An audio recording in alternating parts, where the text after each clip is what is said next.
First morning out here. It was an interesting night of events. We got back quite early. Chris and I were both tired, beyond exhausted. He made us a couple of 2-minute noodles, veggie 2-minute noodles, and then we were occupied by an elephant in camp. Actually, we had to keep an eye out on him. It seemed that we had set camp up underneath his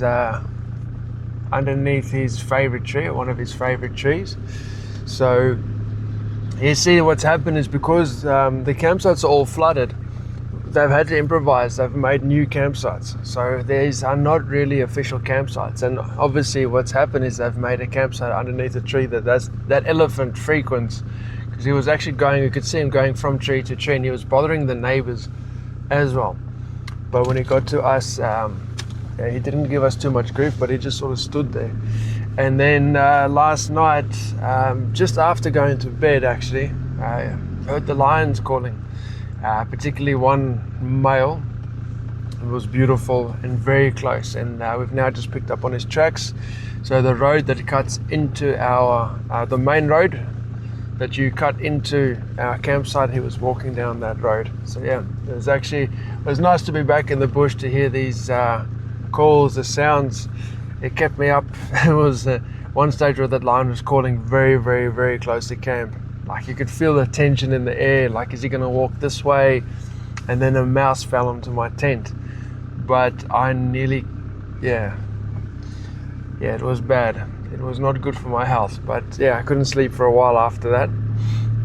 I lost his tracks earlier on coming this way, so I was hoping he'd cut through and then jump back on his tracks. Yeah, I could hear, because there was cars starting up last night. I think they might have followed him, or he might have walked through their camp. But yeah, I think he's gone over towards more towards that Matswere Pan side, in that sort of direction. But yeah, if we can loop around, maybe we'll pick up on him.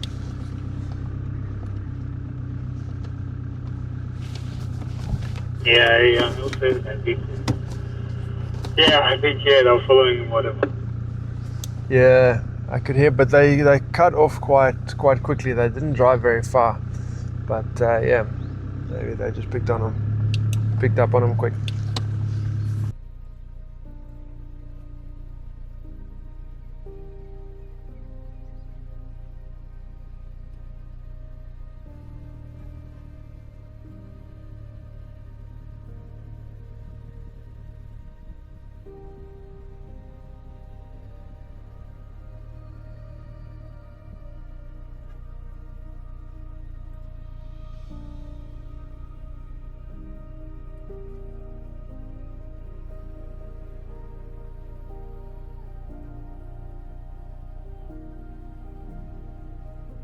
I've been on the tracks now of this mile line for about an hour, and it's heading from, it was about 30 meters from our camp, and it's heading straight towards my old camp, actually, in the direction of my old filming camp. So yeah, I can see even this mile, obviously he's avoiding the water, but even his sort of routes have been altered because of the flooding of this dead tree forest. So it's not just for vehicles, but obviously for wildlife as well. So we've been following him. So yeah, hopefully we'll be able to catch up with him. It'll be absolutely stunning if we can find him in this big, beautiful golden light. Mate, I've got that mile line. So just come along the route. Yeah, he's here by remember where we spoke yesterday about how the dead tree forest is not flooded completely, like this section is not flooded? So that's exactly where he is now. Okay, awesome, we've got him. Awesome, mate, well done. Yeah, it's a pleasure. Unfortunately, I found him after 2 safari vehicles I found him, but I still would have found him. I claim it. I believe you, mate.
Now this lion has moved in these thickets, and he's probably just going to go lie down and have a nap, and that would be it. Yeah, but a nice start, you know. At least it was nice to find the culprit that's kept us awake throughout the night, and yeah, it was yeah, it was a good start. At least they are here. We were told that there's good line activity. It just, the tracking is a bit more challenging than would have been if we could drive through the dead tree forest, but yeah, at least we found him. So yeah, it's a good start, a very good start.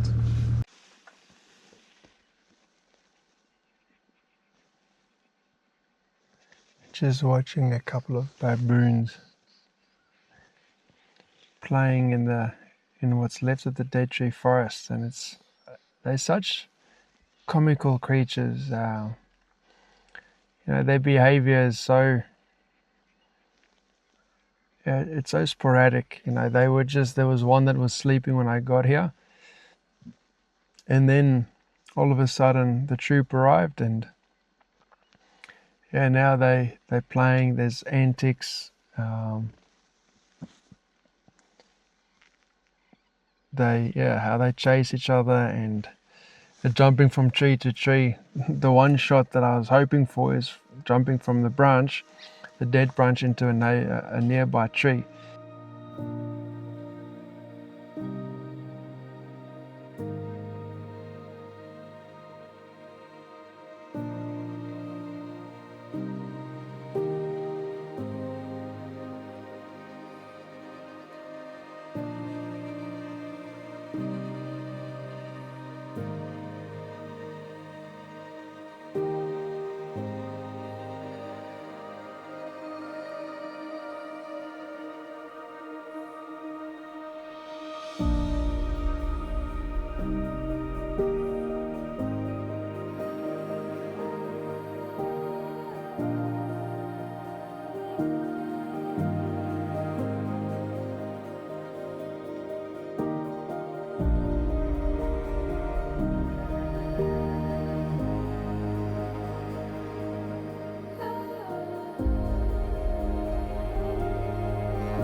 So we're still sort of just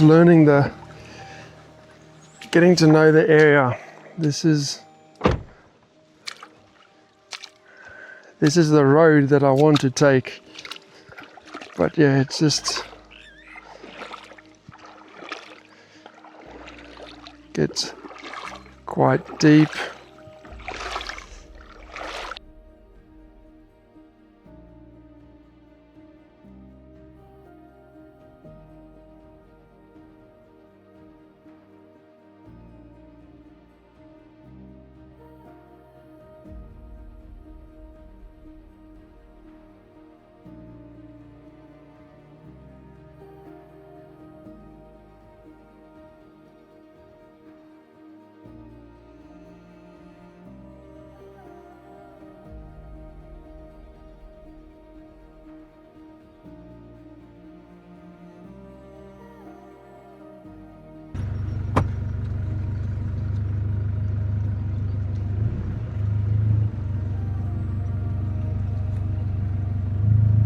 It's definitely very risky.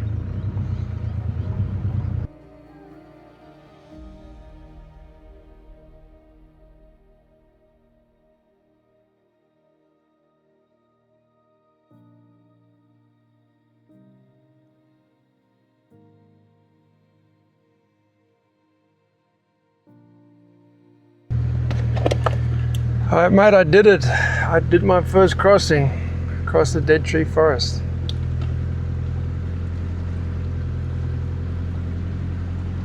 Well done, mate. Yeah. Okay, so we've encountered an issue of a different sort. I don't know, we have to approach it with caution. There is a chimney whose battery is stuffed, and now these people have strapped a generator to the top of the roof to get the chimney to keep going. Have you ever... I almost caught someone going to the toilet. Almost. Almost.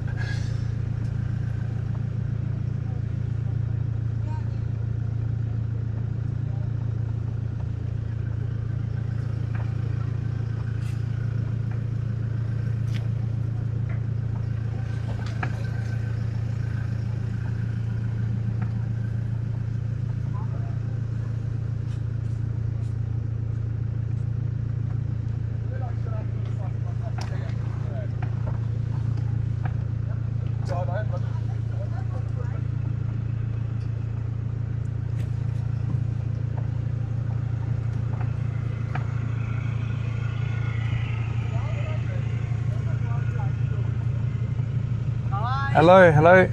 Sorry, man. No worries at all.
Before this trip, Chris and I saw a photo of a big, beautiful male lion lying in a tree that had sort of picturesquely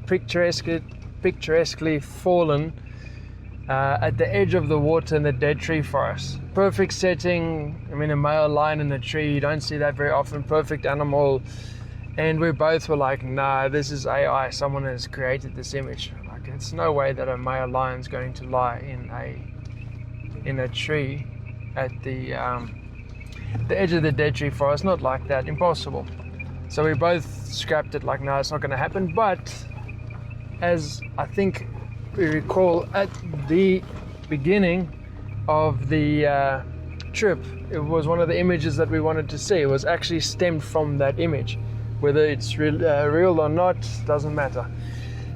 This afternoon, Chris calls me, says no, he's got that lion. The thing turned off because he was calling.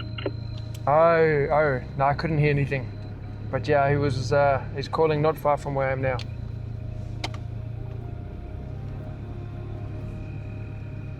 And Chris calls me, and lo and behold, I get there, the very same tree that overlooks the dead tree forest that's now flooded, there's a lion. I couldn't believe our luck. So yeah, it actually looks like this lion has got a favorite spot up in that tree. So yeah, it's only day number 1, and we've already actually got the shot that we came for. Now it's just about building on top of that. Now it's can we get it again? Can we get it with a different light? Can we get it with a different background? So now it goes on. But the shot that we wanted, a lion draped across a dead tree overlooking the flooded dead tree forest, that shot's been done. How incredible is that? That's what makes this place so magical. That's what makes it, and also very important to have 2 or 3 people out there working with radios. You know, had it have just have been me, I was having fun on the other side of the dead tree forest. Luckily this morning we did I did that little miniature crossing because I was on the other side when Chris called me, and I had to cross it, otherwise I wouldn't have made the sighting. So I was able to cross and got there just in time to see the sunset. Absolutely beautiful. So yeah, it was a beautiful ending to another to a first fantastic day here in Khwai. Now I got to try and get back to camp, and because it's a new camp, I can't drive there blindfolded anymore. So yeah, we'll see what the morning holds then.